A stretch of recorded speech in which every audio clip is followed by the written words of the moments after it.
Bismillahirrahmanirrahim. Assalamu alaikum. My name is Ali Raza and welcome to Man Gravity. इस lecture के अंदर हम लोग डिस्कस करेंगे जो हमारा टुडे डॉन न्यूज़पेपर है उसके एडिटोरियल्स के एनालिसिस विद प्रैक्टिस क्वेश्चन। अच्छा जी, 24 का मैं नहीं कर पाया था, कुछ शेड्यूल इतना बिजी था, तो इसलिए आज मैं 24 और 25 दोनों का जो है एडिटोरियल्स का आपके साथ एनालिसिस करूँगा एंड इंशाल्लाह you will learn many new things इस एनालिसिस को सुनने के बाद। ये आपका जो है 24 वाला है, ठीक है ना।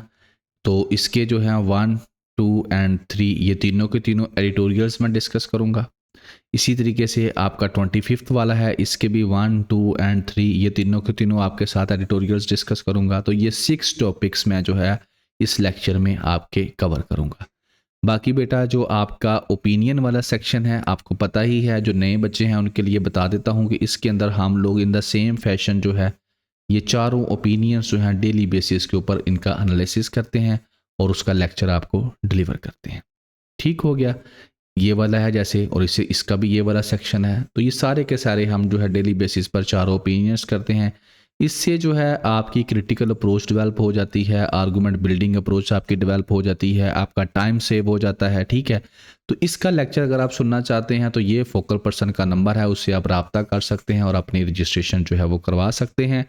टुडे क्वेश्चन आपका जो है इंडस वाटर ट्रीटी कब हुआ, इनमें से आप जो सही ऑप्शन है उसको आपने बताना है कौन सी है इंडस वाटर ट्रीटी की, ठीक है, क्योंकि इसके बारे में हम पढ़ेंगे। बाकी 24 के ये सारे पढ़े हुए हैं, सुने, अपनी बेस जो है उसको मजबूत करें, ये भी पढ़े हैं। इंग्लिश ऐसे राइटिंग प्रैक्टिस भी कंटिन्यू ऐसे भी आप ज्वाइन कर सकते हैं।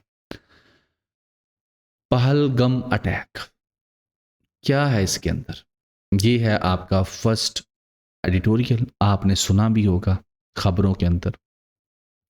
तो बेटा इसके अंदर क्या हुआ, इसके अंदर आजकल जो है एक वेव चल रही है। उससे पहले बता देता हूँ, पीडीएफ आपको डिस्क्रिप्शन में मिल जाएगा, आप डाउनलोड कर सकते। इसके अंदर हम इंडिया पाकिस्तान रिलेशंस को डिस्कस करेंगे। आपका मेन जो पॉइंट ऑफ डिस्कशन है, आपका जो मेन पॉइंट है, मेन टॉपिक है इंडिया पाकिस्तान रिलेशंस है, ठीक है। तो हुआ क्या, हुआ ये है कि पहलगाम हमला हुआ है, भारत का पाकिस्तान पर इल्ज़ाम लगाया, पाकिस्तान से बदला लेने की भारतीय तैयारियां हुई हैं।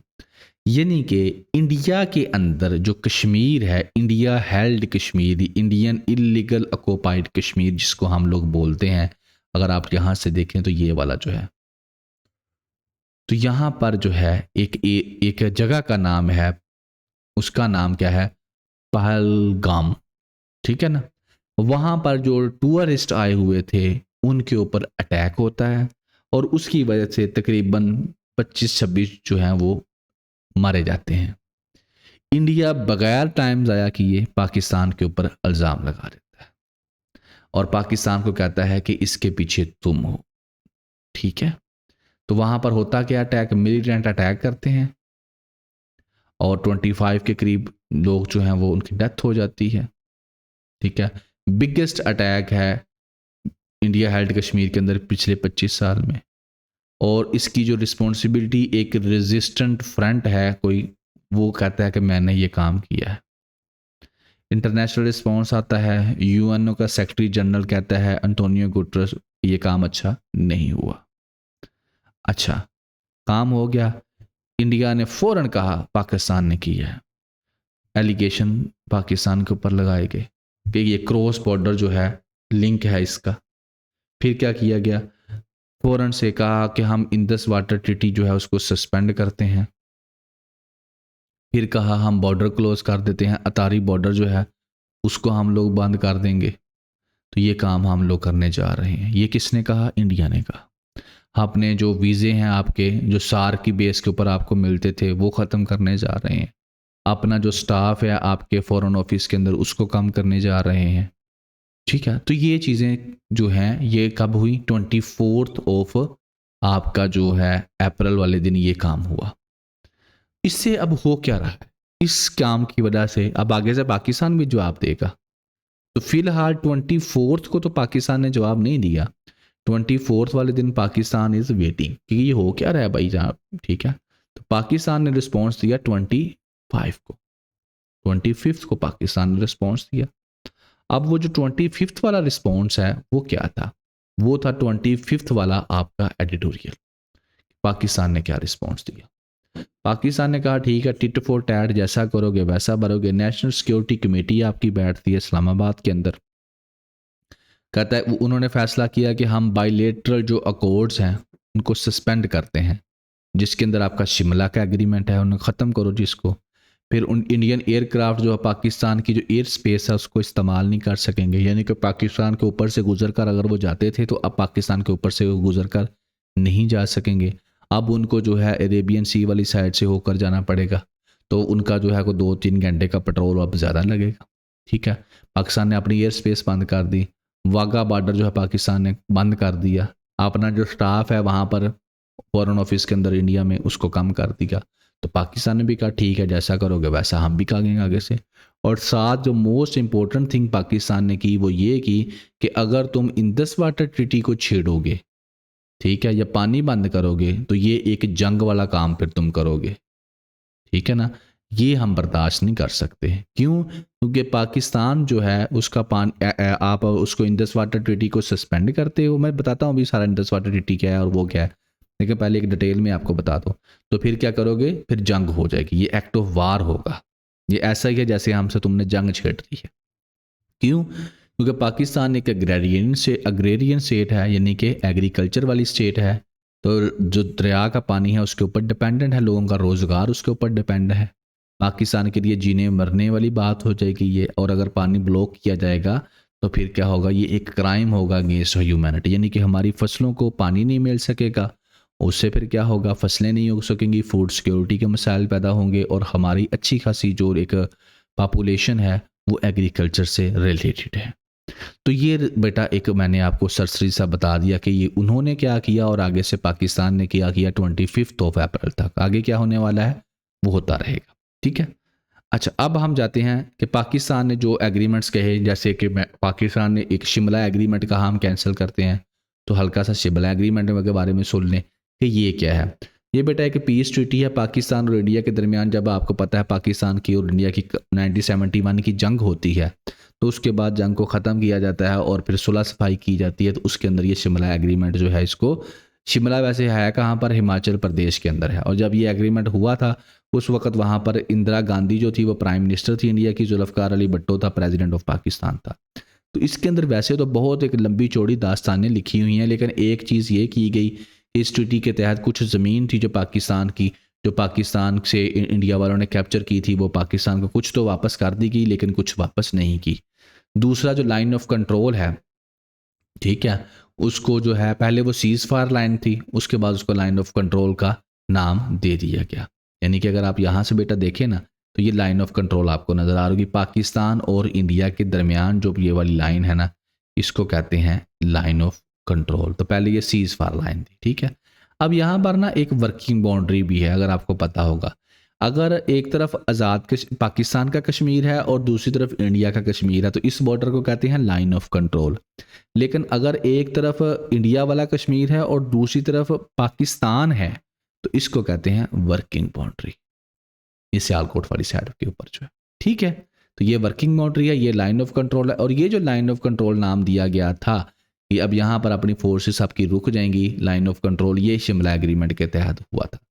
दूसरा इंडस वाटर ट्रीटी का आपको पता होना चाहिए बेटा। इंडस वाटर ट्रीटी वैसा पाकिस्तान और इंडिया के दरमियान जो है पानी का मुआहदा है, पानी को लेकर।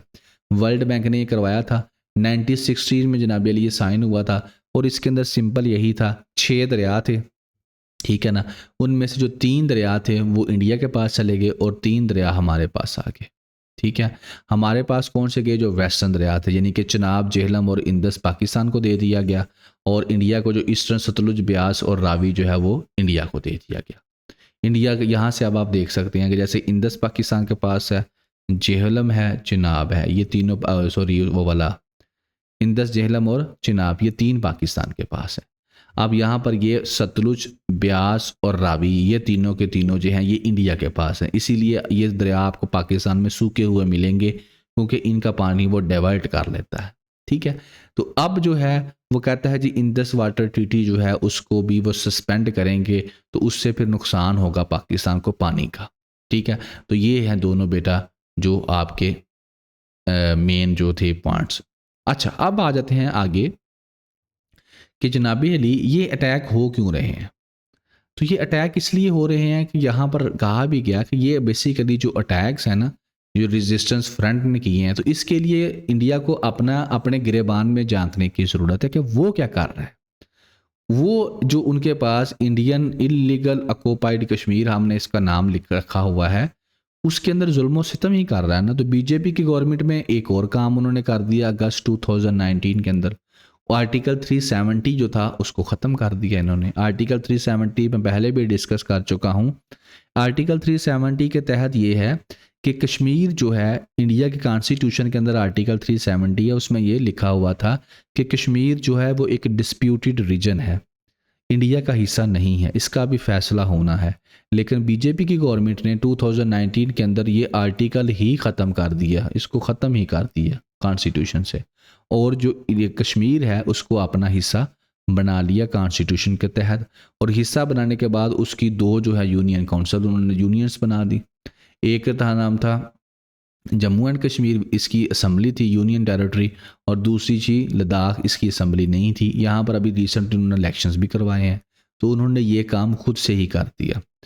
अच्छा, यहाँ पर मैं थोड़ा सा और फिर आपको बता देता हूँ कि आर्टिकल 370 से पहले क्या था और बाद में क्या था। बाकी तो बहुत कुछ था, लेकिन जो मेन चीज़ थी वो ये थी कि आर्टिकल 370 जब तक था 2019 से पहले तो इंडिया का कोई भी बंदा वहाँ पर आकर ज़मीन नहीं खरीद सकता था।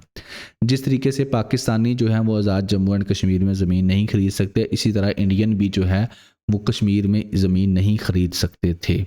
ये था आर्टिकल 370, उसने रोका हुआ था।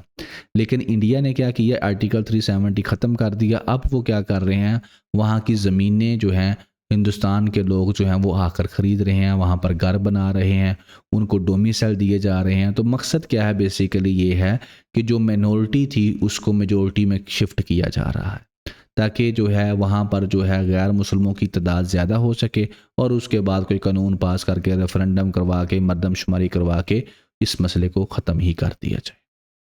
ठीक है, ये था मेन मकसद। और यही चीज़ जो थी वो इसराइल के अंदर हो रही है, जिसको इलीगल सेटलमेंट्स कहते हैं। ठीक है, तो यहाँ पर भी वो इस तरीके से ही काम कर रहे हैं। ठीक हो गया। तो राइटर कहता है कि जब इस तरह की हरकतें करोगे तो फिर तुम क्या एक्सपेक्ट करते हो, फिर तुम जो है अटैक नहीं होंगे, फिर तो अटैक होंगे। और बाकी और भी चीज़ें हैं, अपोजिशन वाले इससे क्वेश्चन कर रहे हैं, इंटरनेशनल जो ह्यूमन राइट्स ऑर्गेनाइजेशंस हैं वो भी कह रही हैं कि तुम ह्यूमन राइट्स की वायलेशंस कर रहे हो, लोकल लोग भी कह रहे हैं कि तुम कर रहे हो।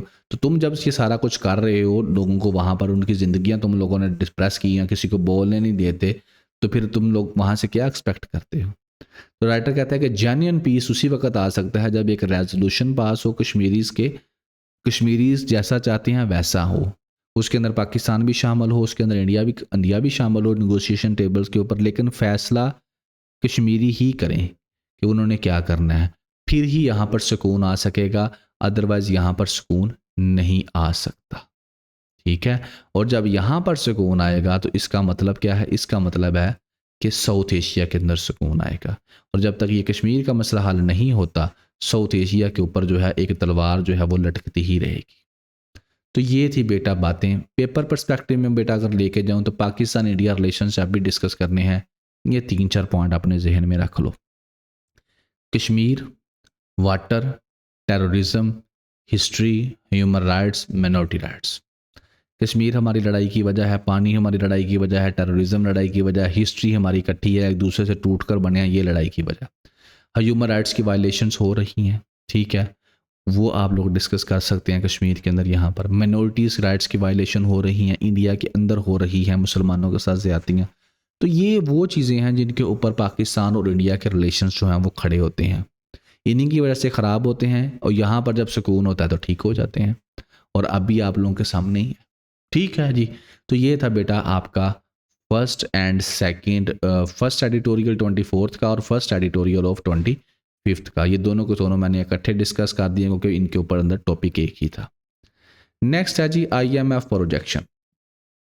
इसके अंदर राइटर बात ये करता है कि जनाब अली IMF ने पाकिस्तान की इकोनॉमी के बारे में हिसाब किताब लगाया है और एक रिपोर्ट दी है और कहा है कि तुम लोग ना, तुम्हारी इकोनॉमी नीचे को जाएगी। और ये बात उसने इसलिए की है कि उसने कहा है कि जब डोनाल्ड ट्रंप ने टैरिफ लगाया है ना, पूरी दुनिया के मुल्कों के ऊपर, तो पाकिस्तान के ऊपर भी लगा है। तो उस टैरिफ के लगने की वजह से पूरी दुनिया का जो एक मैप था ना इकोनॉमी का, वो डिस्टर्ब हुआ है। और इसी तरह आपका भी डिस्टर्ब होगा, और आपका जो मैप है वो नीचे की तरफ जा रहा है। तो ये बात उसने लिखकर पाकिस्तान को दी है। और फिर पाकिस्तान इसको कैसे हल करता है ये भी थोड़ा सा उसने तो नहीं बताया, लेकिन पाकिस्तान को पता ही है। तो ये हम डिस्कस करते हैं कि IMF ने कहा है कि पाकिस्तान की इकोनॉमी की ग्रोथ नीचे को जा रही है, पॉवर्टी लेवल जो है वो बढ़ेगा। और उसने कहा 42% जो पाकिस्तान की पॉपुलेशन है वो बिलो द पॉवर्टी लाइन रह रही है। अब बिलो द पॉवर्टी लाइन का मतलब ये होता है कि वो बेसिक नीड्स भी नहीं, अपनी ज़रूरियात भी नहीं पूरी कर पा रही, यानी कि रोटी कपड़ा मकान जिसे आप कह सकते हैं वो भी नहीं उनको मैसर, 42% पॉपुलेशन को। वर्ल्ड बैंक ने कहा है कि 1.9 मिलियन यानी कि 19 लाख और लोग जो हैं वो इस कैटेगरी में शामिल हो जाएंगे, गुर्बत की कैटेगरी में। और वर्ल्ड इकोनॉमी की जो आउटलुक आई है उसने कहा है कि पाकिस्तान की इकोनॉमी की जो ग्रोथ हो रही है वो इतनी नहीं हो रही कि वो गुर्बत को ख़त्म कर सके। हालांकि पाकिस्तान की इकोनॉमी स्टेबलाइज हुई है, इन्फ्लेशन कम हुई है, लेकिन इसके बावजूद जो है पाकिस्तान की इकोनॉमी इस काबिल नहीं है कि वो गुर्बत को कम कर सके। इकोनॉमिस्ट ये कहते हैं कि अगर पाकिस्तान जो है वो गुर्बत को ख़त्म करना चाहता है तो पाकिस्तान की इकोनॉमी को 6 to 8% हर साल ग्रो करना पड़ेगा। लेकिन पाकिस्तान, और उससे क्या होगा, 2 to 3 मिलियन जो नए लोग हर साल मार्केट में आते हैं बच्चे, उनके लिए जॉब्स पैदा होंगी। लेकिन इतना ग्रो हम कर नहीं रहे। अब यहाँ पर ये जो लाइन उसे लिखी है ना कि पाकिस्तान की इकोनॉमी स्टेबलाइज तो हो गई है, इन्फ्लेशन जो है उसको भी कंट्रोल कर लिया है, लेकिन ग्रो नहीं कर रही। इसके ऊपर मैं ऑलरेडी जो है बड़ी डिटेल में डिस्कस करता रहता हूँ, हर एक महीने में कम से कम एक दफ़ा। और ये मेरा ख्याल है कि आप लोग जो है 12th या 13th ऑफ मार्च, 12 मार्च या 13 मार्च का जो है ना 2025 का जाकर ना एडिटोरियल सुने। वहाँ पर ना मैंने एक्सप्लेन किया हुआ है कि इकोनॉमी आप लोग जो है, ये जो इन्फ्लेशन है इसको आप लोग गवर्नमेंट जो है वो कैसे कम करती है। और एक चीज़ और बता दूं, ये थोड़ा कंसेप्चुअल चीज़ें हैं, बट बेटा there is a lot of difference between economy की को स्टेबल करना और इकोनॉमी को ग्रोथ की तरफ लेकर जाना। इसमें ज़मीन आसमान का फ़र्क है। पाकिस्तान जो इकोनॉमी को स्टेबल करता है, इन्फ्लेशन को कंट्रोल करता है, इसमें वो एक सिंपल सा जो है ना मॉनेटरी पॉलिसी का इस्तेमाल करता है। अब ये मॉनेटरी पॉलिसी क्या होती है, जो स्टेट बैंक बनाता है, और स्टेट बैंक क्या करता है, आपका इंटरेस्ट रेट हाई कर देता है। तो आपको पता होना चाहिए that what is the relation between interest rate and inflation and growth. Interest rate और इन्फ्लेशन के दरमियान क्या लिंक है, और इसका ग्रोथ रेट से क्या लिंक है। तो ये सारी चीज़ें मैंने 12 मार्च या 13 मार्च यहाँ के, ये आप एडिटोरियल सुनिएगा, आपको ये क्लियर हो जाएगा कंसेप्ट। फिर जब भी आपके साथ कोई बात करेगा ना कि इकोनॉमी की ग्रोथ कैसे होती है और इकोनॉमी स्टेबल कैसे होती है, और पाकिस्तान इकोनॉमी स्टेबल कैसे करता है, और पाकिस्तान इन्फ्लेशन को कैसे कम कर लेता है, वो आपको स्ट्रेटजी पता चल जाएगी। ठीक हो गया जी। अब न्यू IMF ग्रोथ जो प्रोजेक्शंस हैं for Pakistan are based on, यानी कि जो नए आए हैं वही बात कि अब जो है बेस्ड किसके, अब जो नई बात आई है कि पाकिस्तान की इकोनॉमी नीचे की तरफ जा रही है, ये उन्होंने हिसाब लगाया कि USA ने जो टैरिफ लगाया ना उसकी वजह से पूरी दुनिया की इकोनॉमी डिस्टर्ब हुई है, तो अल्टीमेटली पाकिस्तान की भी डिस्टर्ब होगी। अब पाकिस्तान क्या करेगा, USA के जो डोनाल्ड ट्रंप है उसको मनाएगा, उसकी एडमिनिस्ट्रेशन को, कि हमारे ऊपर जो टैरिफ है इसको कम किया जाए। अब वो जो टैरिफ है उसको कैसे कम किया जाएगा, पाकिस्तान के पास अगर है क्या देने के लिए, तो पाकिस्तान के पास जो है देने के लिए और तो कुछ नहीं है, लेकिन पाकिस्तान के पास कुछ है भी, वो आगे डिस्कस भी कर लेते हैं। पाकिस्तान जो है कोशिश करेगा कि उनको जो मिनरल्स हैं उनके टेंडर दे दे अमेरिका की कंपनियों को, और अपना जो टैरिफ है उसको कम करवा ले, क्योंकि पाकिस्तान अमेरिका को चीज़ें ज़्यादा बेचता है, ट्रेड सरप्लस है, ज़्यादा पैसों की चीज़ें बेचता है और कम पैसों की चीज़ें खरीदता है। और वही जो अमेरिका को चीज़ें बेचकर पैसा कमाता है, उसी पैसे से चाइना से चीज़ें खरीदता है। ठीक हो गया ना। तो ये चीज़ें हैं। आगे राइटर कहता है कि ट्रंप एडमिनिस्ट्रेशन जो है उसको पाकिस्तान कह रहा है कि मेरे साथ नेगोशिएट्स कर लो। गवर्नमेंट उसको ऑफ़र कर रही है कि अमेरिका जी की जो कंपनीज़ हैं उनको हम लोग जो हमारे पास मिनरल्स वगैरह हैं वो निकालने में मदद करेंगे। ठीक है ना। यानी कि हम लोग उनको मुख्तलिफ जो प्रोजेक्ट्स हैं वो यहाँ पर देंगे ताकि वो यहाँ से जो पाकिस्तान के मिनरल्स हैं वो कंपनियाँ अमेरिका की निकाले, क्योंकि अमेरिका को इस चीज़ की ज़रूरत भी है।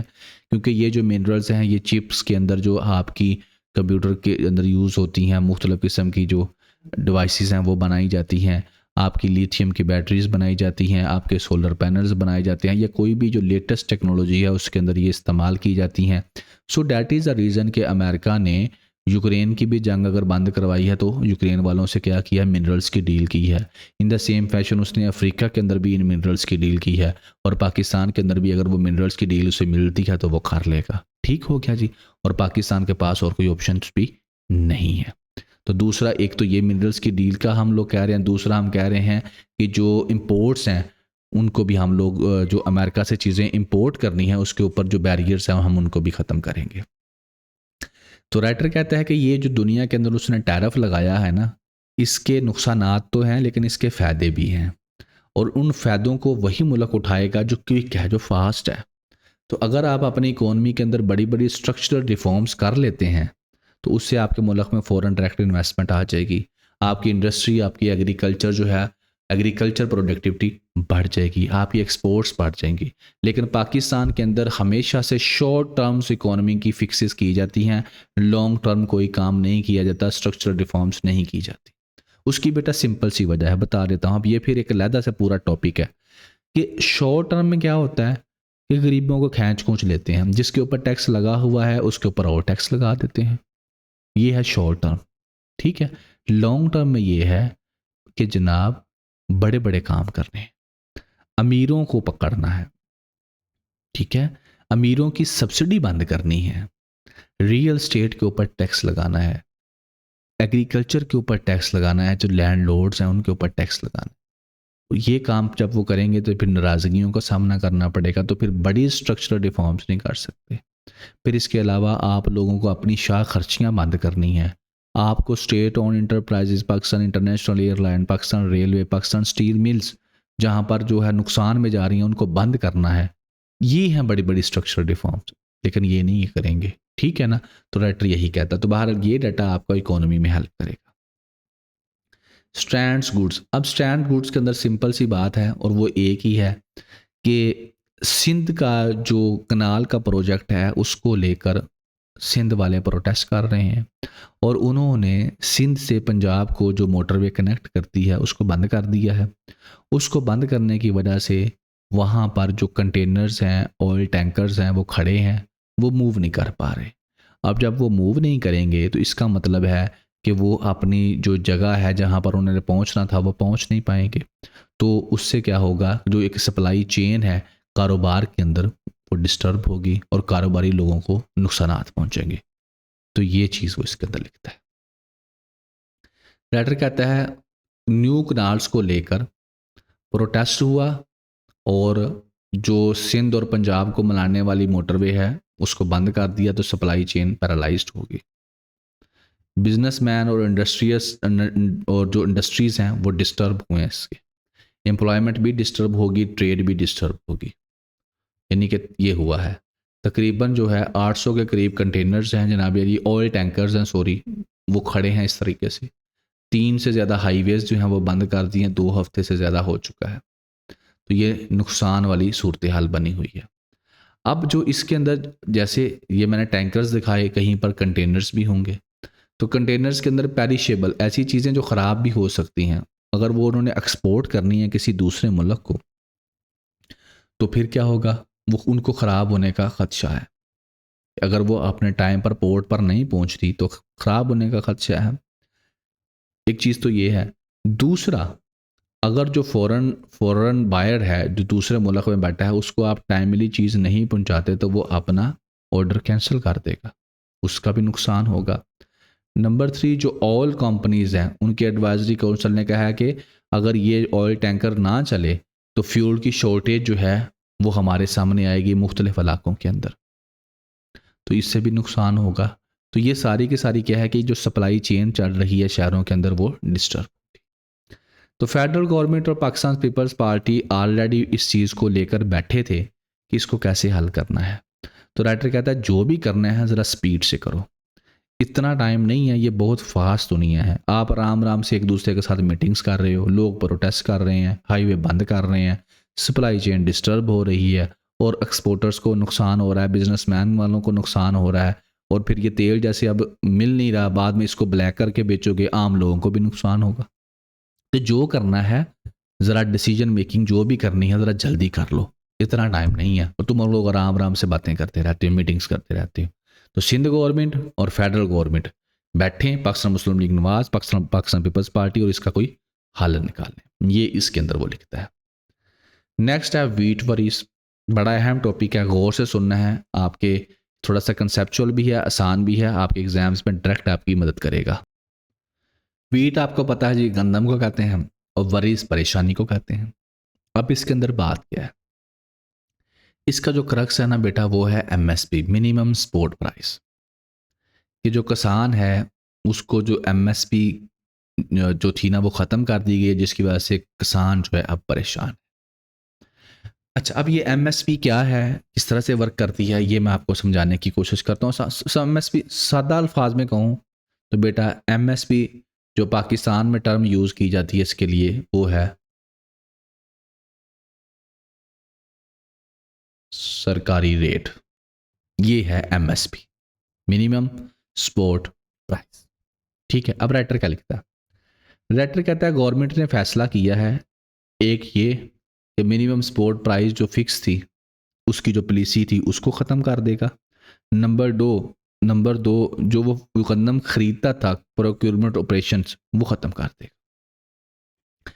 जब गवर्नमेंट गंदम भी नहीं खरीदेगी और गवर्नमेंट मिनिमम सपोर्ट प्राइस भी नहीं देगी, तो उसका नुकसान होगा फार्मर को, और वो प्राइवेट सेक्टर का मरहून मिन्नत हो जाएगा।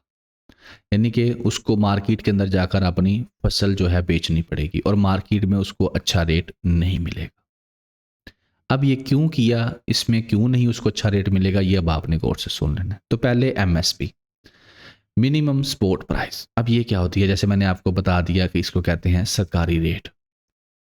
ठीक है, अच्छा, अब ये पहली बात तो ये है कि ये किया क्यों, इसको ख़त्म, ये दो ऊपर वाले फैसले किए क्यों, पहले ये सुन लें। ये दो ऊपर वाले फैसले आईएमएफ ने करवाए हैं। आईएमएफ कहता तुम लोग पैसे ज़ाया कर रहे हो, ठीक है, तो इस वजह से ये फैसले किए गए। अब ये पैसे ज़ाया कैसे होते थे? 1960s के अंदर ये पॉलिसी शुरू होती है, ठीक है ना, और उसके बाद आज इसको ख़त्म कर दिया जाता है। ठीक है, अब इस पॉलिसी का जो एमएसपी थी, मिनिमम सपोर्ट प्राइस जिसको कहते हैं, इसका मकसद था किसानों की मदद करना। अब होता ये था कि किसानों से गवर्नमेंट गंदम, MSP minimum support price for example 4,000 रुपया रख दी गई कीमत, 4,000 रुपया। तो इसका मतलब ये है कि 4,000 रुपये से नीचे मन जो है गंदम कोई भी नहीं खरीदेगा, किसान बेचेगा ही नहीं, इससे ऊपर ऊपर ही बेचेगा। लेकिन इंटरनेशनल मार्केट के अंदर आपको 2,000 रुपये की मिल रही है, लेकिन आप वहाँ से इंपोर्ट नहीं कर रहे। आप अपने किसान से, गवर्नमेंट जो है वो ये रेट निकालती है एमएसपी, और अपने किसान से इस रेट पे खरीदती भी है। ना सिर्फ रेट निकालती है बल्कि मिलियंस ऑफ टन जो है वो इससे खरीदती भी है, और उसको खरीदने के बाद गवर्नमेंट के पास गोदाम है, उन गोदामों के अंदर वो उस फसल को रखती है, और वहाँ पर बाकायदा सरकारी मुलाजिम हैं जो उसको संभाल के रखते हैं, फूड डिपार्टमेंट है। फिर उसके बाद उस फसल को वक्त के साथ साथ उस गंदम को निकाला जाता है, और जो मिल हैं जो क्रश करते हैं, जो आटा बनाते हैं, उन मिलों को ये फसल जो है एक मुनासिब रेट पर दी जाती है, और फिर वो जो मार्केट के अंदर गंदम की जो आटा जो है उसकी कीमत नहीं बढ़ती। मेरी बात समझ गए? ये काम गवर्नमेंट करती थी। अब इससे फ़ायदा किसको होता था? जो किसान है उसको फ़ायदा होता था, जो एक गरीब आदमी है उसको फ़ायदा होता था। लेकिन इसका नुकसान क्या हो रहा था? इसका नुकसान पैसों के हिसाब से तो हो रहा था, लेकिन लोगों को फ़ायदा हो रहा था। नुकसान में आईएमएफ कहता है एक काम तो ये है कि तुम लोग यही गंदम इंटरनेशनल मार्केट से लो तो सस्ती मिल जाती है, तो फिर महंगी को लेते हो, सब्सिडी जाती है। नंबर 2, तुम लोग ये गोदाम लेते हो, इन गोदामों के अंदर करप्शन होती है, कई पहले भी मैं एक्सप्लेन किया है कि कई गोदाम ऐसे हैं जिनके अंदर गंदम नहीं रखी हुई, लेकिन वो किसी पॉलिटिशियंस के हैं, रेंट पे हैं और वो रेंट खरीद ले ही जा रहा है। तो करप्शन है। इन दोनों से इकोनॉमी के ऊपर जो होता है प्रेशर पड़ता है, पैसे ज़ाया होते हैं। तो कहती है ये काम ही ख़त्म कर दो, ना खरीदो ना एमएसपी बनाओ। गंदम खरीदनी है, उसने बीजी है, काटे, मार्केट में लेकर जाए, वहाँ पे जो रेट मिलता है अपनी गंदम बेचे, बात ख़त्म हुई। आईएमएफ ने ये कहा और पाकिस्तान ने कहा ठीक है, उसकी रीज़न कि पाकिस्तान ने आईएमएफ से कर्जा लेना है। तो ये बेटा बात है, ठीक है ना। तो अब क्या होगा, पहले तो ये था कि बड़ा अच्छा प्लान था, इस तरीके से काम करता था कि बड़े फार्मर जो थे फ्लोर मिल से उनको भी बेनिफिट मिल जाते थे, आम इंसान को भी बेनिफिट मिल जाता था। लेकिन अब वो जो सब्सिडी है वो ख़त्म हो जाएगी, अब नहीं मिलेगी। तो अब क्या होगा, द सिस्टम जो कि souring subsidy, budget, rampant corruption, ये मैंने आपको बता दिया कि इसकी वजह से हो क्या रहा था। तो अब वो कहता है कि जाओ जाकर जो गवर्नमेंट की इंटरवेंशन ख़त्म, अब मार्केट में जाओ, जाकर बेचो। लेकिन अब प्रॉब्लम ये है कि जब वो मार्केट में जाएगा तो उसको रेट जो है नहीं मिलेगा अच्छा। उसकी दो रीजंस हैं। नंबर वन रीज़न ये है कि देखें, मैं अगर मिल का मालिक हूँ, मुझे पाकिस्तान से गंदम 4,000 रुपये मन मिल रही है, वही गंदम मुझे यूक्रेन से 2,000 रुपये मन मिल रही है। तो मैं कारोबारी बंदा हूँ, मुझे जहाँ से सस्ती मिलेगी मैं वहाँ से ख़रीद लूँगा, मेरे ऊपर कोई परेशानी है नहीं है। तो फिर जब वो बाहर से ख़रीद लेगा, जिस तरह पिछले साल पाकिस्तान की गवर्नमेंट ने यूक्रेन से गंदम परचेज़ कर ली, तो मार्केट में गंदम ज़्यादा होगी, डिमांड एंड सप्लाई का मसला बन गया, रेट ही नहीं लगा। तो इंटरनेशनल मार्केट के साथ वो कंपीट नहीं कर पा रहा हमारा फार्मर। और कंपीट क्यों नहीं कर पा रहा, क्योंकि उसे इस काबल आपने छोड़ा ही नहीं। आप उसको किसी चीज, हर चीज़ उसको महंगी बेच रहे हो, फिर बातें वहीं पर घूम फिर के आ जाती हैं। कारोबार कर रहे हो सब। अब ये फर्टिलाइजर्स कौन बना रहा है, आपको फौजी फर्टिलाइजर्स नाम से जाहिर है। तो हर चीज़ के अंदर तो आप गुस्से पड़े हो। तो फिर किसानों के साथ भी जो चीज़ें जब आप उनको महंगी दोगे तो उनका रेट भी तो महंगा ही होगा। लेकिन जिनसे आपने 2,000 रुपये मन गंदम खरीदनी है, उनकी गवर्नमेंट तो उनको सब्सिडी दे रही है ताकि वो चीज़ें बनाएं और एक्सपोर्ट करें। हम क्या कर रहे हैं, हमारे जो मुल्क में बना रहा है हम उसे भी डिस्करेज कर रहे हैं। तो बेटा ये है चीज़। अब जो मिल ओनर है उसके पास जब ये जाएंगे तो वो कहेगा जनाब बाहर से 2,000 रुपये मिल रही है, ठीक है, 2,000 लेना तो मैं दे देता हूँ, वरना मैं बाहर से मंगवा लेता हूँ। और किसान को मजबूरी के तहत बेचनी पड़ेगी। और वही गंदम वो बाद में पीस कर इससे 2,000 की ली और अपनी मर्जी से बेचा, वो 5,000 रुपये मान बेचे बाद में आटा। लेकिन पहले ऐसे नहीं था। पहले जब गवर्नमेंट ने कह दिया कि 4,000 है तो मतलब 4,000 है। गवर्नमेंट ने कह दिया इंपोर्ट नहीं करनी तो फिर इंपोर्ट आप कर ही नहीं सकते। फिर गवर्नमेंट उसके बाद इसको गंदम जो है जब 4,000 के हिसाब से निकाल के देती है तो फिर इसको बाद कहती है कि ये कोटा है तुम्हारा, उसके हिसाब से हमने तुम्हें ये गंदम दी है, इसको पीसो और बेचो। और इतने हिसाब से आपने बेचनी, अपनी मर्जी से नहीं बेचनी। तो इस तरीके से जो गरीब था उसकी मदद हो रही थी, जो फार्मर था उसकी मदद हो रही थी। लेकिन अब जब गवर्नमेंट साइड पे हो जाएगी तो अब रगड़ा निकलेगा सबसे पहले किसान का और उसके बाद गरीब का। तो ये है एमएसपी, ये है इसके फायदे, ये है इसके नुकसान। होप आपको समझ आ चुकी होगी। Ending rabies. रैबिस बीमारी का नाम है, वायरस का नाम है। अब ये प्रॉब्लम क्या है, कुत्ता बेटा, डॉग जो होता है इसके सलाइवे के अंदर ये वायरस पाया जाता है। जब आप जैसे पंजाबी में कहते हो कुत्ता हल्का हो गया है, तो जब वो किसी को काट लेता है तो वो वायरस उसके अंदर शिफ्ट हो जाता है। और जैसे ही उसके अंदर वो वायरस शिफ्ट होता है तो उसको बुखार हो जाता है, एंजाइटी हो जाती है, कन्फ्यूजन हो जाती है, स्लाइड पैरालाइज होती है, नुकसान पहुंचता है।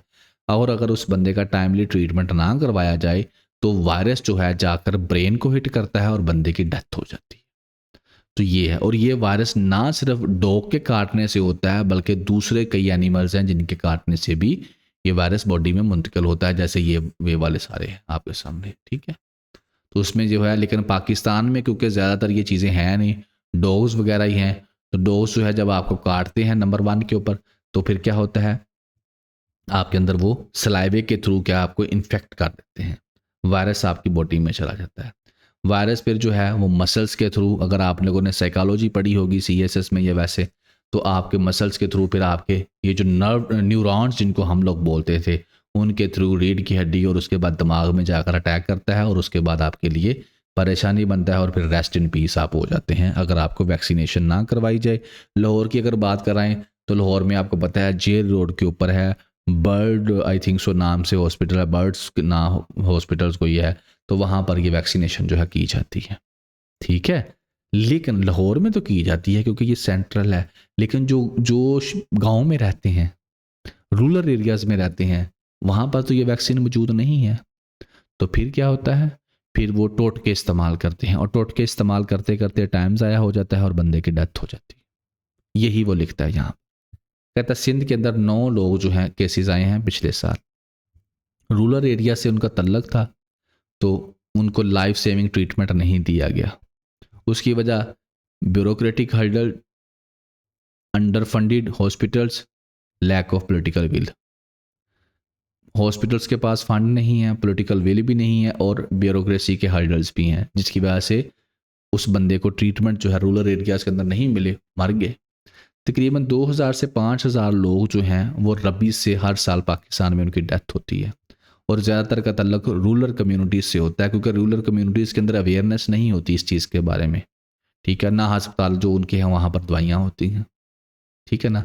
तो आगे राइटर कहता है कि जो कुत्ते हैं, आवारा कुत्ते हैं, उनकी तादाद बढ़ती जा रही है, तो हमें ये करना चाहिए कि वैक्सीन हमको लोकली बनानी चाहिए। और कहता है बनाई भी हैं तकरीबन 80,000 के करीब नेशनल इंस्टीट्यूट ऑफ हेल्थ ने, लेकिन फेडरल जो आपकी कैबिनेट है उसने अभी तक ऑफिशियल प्राइस ही नहीं जो है वो दी कि क्या किस कीमत पे इसको बेचना है या किस कीमत के ऊपर उसको रखना है। तो इस वजह से वो बेकार पड़ी हैं, इस्तेमाल ही नहीं हो सकी। तो ये क्या है, ये सिर्फ और सिर्फ ब्यूरोक्रेटिक हर्डल्स की वजह से ऐसा हुआ है कि पब्लिक हॉस्पिटल्स के अंदर ये सप्लाई नहीं दी जा सकी। ठीक हो गया जी। नेक्स्ट वो कहता है कि लेकिन चलें इसके साथ साथ ये भी हो रहा है, लेकिन फिर भी जो है इफेक्टिव एक्शंस भी लिए जा रहे हैं, काम करने वाले काम फिर भी कर रहे हैं। जैसे इंदस हॉस्पिटल जो रबी फ्री कराची का उसका इनिशिएटिव है, तो वो क्या कर रहा है, डॉग्स को वैक्सीनेशन दे रहा है, उनको स्टेरिलाइजेशन कर रहा है ताकि रबीज़ को ख़त्म किया जा सके। ठीक है ना।